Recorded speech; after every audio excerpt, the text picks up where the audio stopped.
Hello student, कैसे हैं आप। नेक्सस एजुकेशन पॉइंट में आपका स्वागत है। आज हम बात करेंगे semester 6 BA programme third year मानव अधिकार, लिंग एवं पर्यावरण के ऊपर बात करेंगे।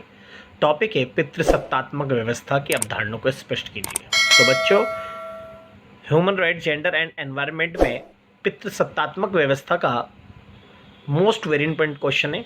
ये आपके एग्जाम में बार बार रिपीट होता है। चलिए देखते हैं पितृसत्तात्मक व्यवस्था किसे कहते हैं। प्रकृति ने विश्व में उपभोग के लिए अनेक वस्तुओं का निर्माण किया है और मनुष्य ये समझता है कि सभी सांसारिक वस्तुएं उपभोग के लिए है। सांसारिक वस्तुएं सीमित है, इसलिए उनके अधिकार के लिए संघर्ष होना स्वाभाविक है। तो बच्चों, यहाँ पर ये बात की गई है, अगर आपको ज्ञात है कि ईश्वर ने हमारी उपभोग के लिए बहुत सारी वस्तुओं का निर्माण किया गया है, लेकिन बहुत सी ऐसी वस्तुएं जिसका हम इस्तेमाल नहीं कर सकते।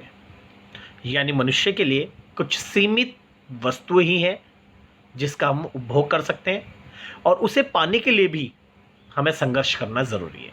अगर संघर्ष होगा तो हमारे हित भी टकराएंगे।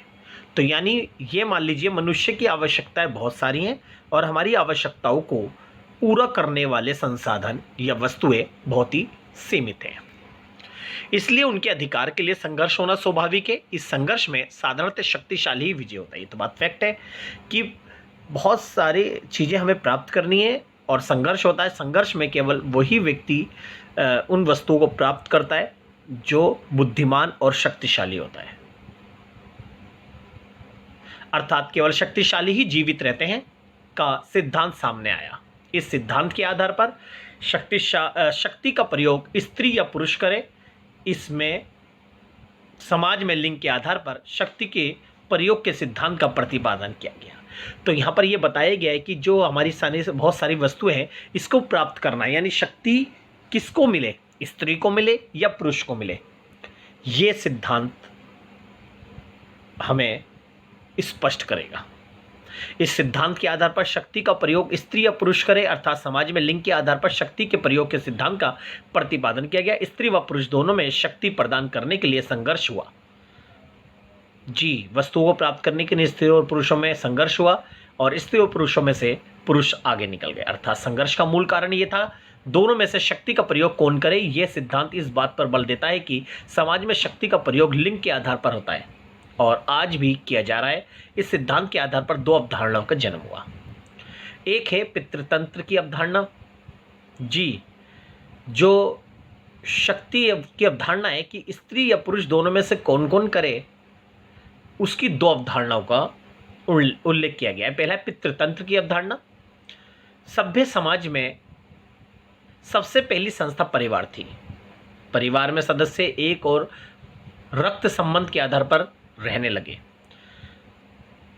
आपको ज्ञात है कि जब प्रारंभिक समाज था, उसमें सबसे पहली संस्था परिवार थी। परिवार में के जो सदस्य थे वो रक्त संबंध के आधार पर एक परिवार में रहते थे। तो दूसरी ओर मानवीय आवश्यकताओं की पूर्ति इन्हें एकता के सूत्र में बांधा और परिवार में ही बच्चे में लालन पालन की व्यवस्था हुई। जो परिवार था, परिवार के अंदर लोग रह रहे थे, रक्त के आधार पर भी रह रहे थे, अपनी आवश्यकताओं को पूरा करने के लिए भी लोग रह रहे थे। तो एक परिवार बन गया था और बच्चे का लालन पालन भी इस शिशु का, यानी बच्चे का मतलब यहाँ पर शिशु का लालन पालन भी उसी परिवार में होने लगा। यही नहीं बल्कि परिवार में सदस्यों ने स्नेह, प्रेम, त्याग, सेवा और कर्तव्य आदि जैसे गुणों को प्राप्त किया। तो आपको पता ही है कि मनुष्य जो होता है वो परिवार के अंदर रहकर ही प्रेम, सेवा भाव, त्याग, कर्तव्यों का पालन करना सीखता है। लेकिन ये अहम प्रश्न उठता है कि परिवार में शक्ति का प्रयोग कौन करेगा। तो कुछ लेखकों का मानना ये था कि समाज में पुरुष ही शक्ति का प्रयोग करता है, क्योंकि पुरुष परिवार का मुखिया होता है। क्योंकि मुखिया होने के नाते से परिवार की सारी सुख दुख जो है उससे ही होकर अन्य लोगों तक पहुंचते हैं। उसके कंधों पर ही परिवार के सदस्यों का भार होता है।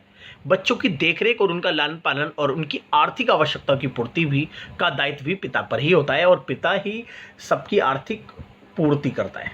जाता है कमाने, घर को देखता है, विवाद हो या हिंसा हो या सुख हो या दुख हो, सब वो पिता से ही होकर जाते हैं। उसके इस कार्य में परिवार के अन्य सदस्य भी सहायता करते हैं, इसलिए आजकल अधिकतर देशों में पुरुष प्रधान परिवार पाए जाते हैं।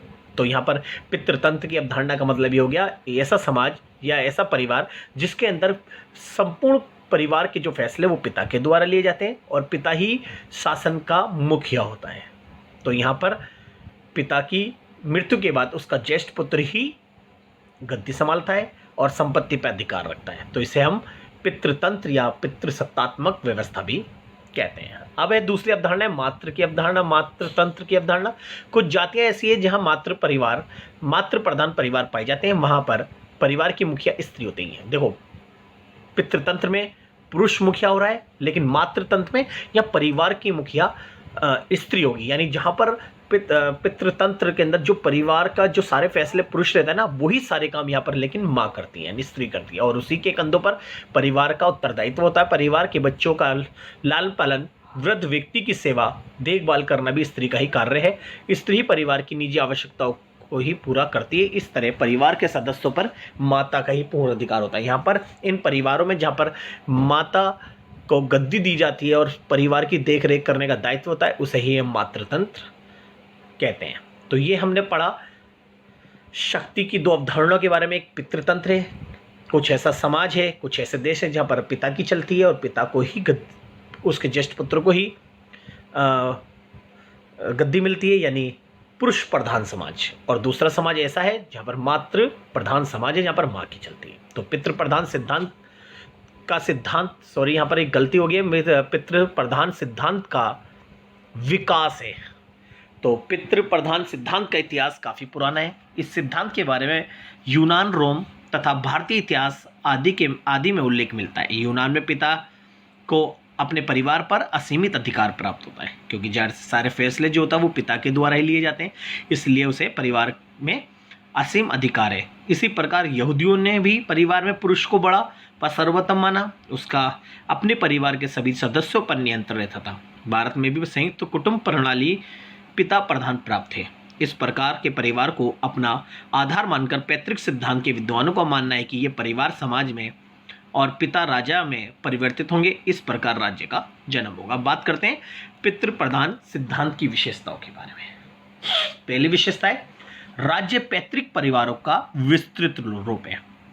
जी, अरस्तु के अनुसार राज्य परिवार का विस्तृत रूप है। बच्चों इसको ध्यान से देखना, ये पॉइंट जो है आपकी हेडिंग है जो इसे थोड़ा थोड़ा एक्सप्लेन कर रहा है, मैं थोड़ा थोड़ा इसे एक्सप्लेन करके क्लियर करता हूँ। देखिए, पहला पॉइंट है राज्य पैतृक परिवारों का विस्तृत रूप है। जी, अरस्तु के अनुसार राज्य परिवार का विस्तृत रूप है। इसके अनुसार व्यक्तियों की आवश्यकताओं की पूर्ति परिवार में होती है, ये तो बात फैक्ट है। और राज्य जो इन परिवारों का बड़ा रूप है, ये स्वस्थ जीवन की कामनाओं के लिए अस्तित्व में बना रहता है। तो दूसरा पॉइंट है अब पैतृक परिवार का आधार स्थायी विवाह। जी, पैतृक परिवार अगर स्थापित करना है तो उसके लिए हमें स्थायी विवाह प्रणाली को अपनाना पड़ेगा।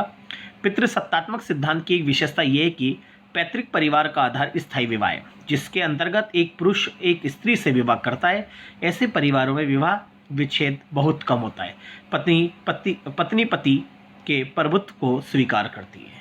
तो ये पैतृक परिवार का आधार स्थायी विवाह है। और नेक्स्ट है पितृसत्तात्मक परिवार में पिता को असीमित अधिकार प्राप्त।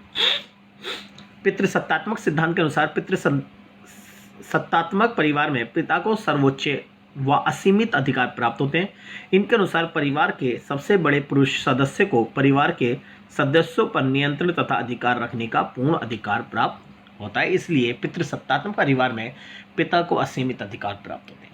नेक्स्ट है पितृसत्तात्मक परिवार वंशानुगत है। जी, तो पितृसत्तात्मक परिवार वंशानुगत है। जी, ये तो बात फैक्ट है कि पितृसत्तात्मक समाज के अंदर जो पिता की मृत्यु के बाद उसके ज्येष्ठ पुत्र को विरासत में गद्दी मिलती है, यानी उसका ज्येष्ठ पुत्र है। तो यहाँ पर पितृसत्तात्मक समाज में पिता की मृत्यु के बाद उसका बेटा संभालेगा, फिर उसकी मृत्यु के बाद उसका ज्येष्ठ पुत्र भी संभालेगा, इसलिए ये जो है वंशानुगत है। पितृसत्तात्मक सिद्धांत न केवल परिवार के सबसे बड़े पुरुष सदस्य को असीमित व्यापक अधिकार देता है, बल्कि ये इस बात को भी स्वीकार करता है कि वंश पिता के नाम पर चलता है, माता के नाम पर, दूसरे शब्दों में ना कि माता के नाम पर। दूसरे शब्दों में पैतृक सिद्धांत वंशानुगत है। अपनी मृत्यु के पश्चात सबसे बड़ा पुरुष सदस्य अपने संपूर्ण अधिकार अपने पुत्र को दे देता है। तो ये हमारा पितृसत्तात्मक परिवार वंशानुगत में आता है। अब थोड़ी सी इसकी आलोचना के बारे में बच्चों, आलोचना को पूछ लेता है पितृसत्तात्मक सिद्धांत की आलोचनात्मक व्याख्या कीजिए। तो पहला है मातृ प्रधान सिद्धांत द्वारा आलोचना। जी, मातृ प्रधान जो समर्थक थे उन्होंने इसकी आलोचना करते हुए बोला है पितृ प्रधान परिवार से पहले मातृ प्रधान परिवार होते थे, क्योंकि प्रारंभ में मनुष्य ने विवाह का प्रचलन नहीं था। पहले एक स्त्री का कई पुरुषों से संबंध होता था, अतः माता ही परिवार की स्वामी होती थी। इस तरह से वो लालन पालन करते थे। दूसरा है पैतृक सिद्धांत परिवारों की उत्पत्ति बताता है, राज्य की नहीं। जी, पैतृक सिद्धांत जो है राज्य की उत्पत्ति का सिद्धांत नहीं माना जा सकता, क्योंकि यह सिद्धांत बताता है कि परिवार का निर्माण किस प्रकार हुआ, किंतु इस तथ्य की व्यवस्था नहीं करता कि वह राज्य की उत्पत्ति कैसे हुई। तो यानी पितृसत्तात्मक समाज ने, पितृसत्तात्मक सिद्धांत ने केवल परिवार की उत्पत्ति के बारे में बताया, ना कि राज्य की उत्पत्ति। ये सबसे बड़ी आलोचना है। दूसरा है परिवार राज्य की रूपी संगठन एकमात्र तत्व नहीं है। सामान्यतः राज्य परिवारों के फैलाव को कहा जा सकता है, क्योंकि परिवारों से ही कुल बनते हैं, कुलों के समुदाय और समुदाय से राज्य। किंतु राज्य केवल परिवारों के कारण ही नहीं बन पाया, बल्कि राज्य के निर्माण में शक्ति, आर्थिक उद्देश्य, धर्म, राजनीतिक चेतना आदि जैसे तत्वों ने भी योगदान दिया। नेक्स्ट है कबीले परिवार से पहले। जी, सर हेनरी मैन के अनुसार परिवारों ने गोत्र को और गोत्र ने कबीलों को जन्म दिया, परंतु आलोचकों ने इससे स्वीकार नहीं किया। इसके अनुसार समाज की सबसे प्रारंभिक इकाई एक कबीला ही थी। पहले कबीले बने थे, फिर कबीलों में लोगों ने परिवार बसाने स्टार्ट करे।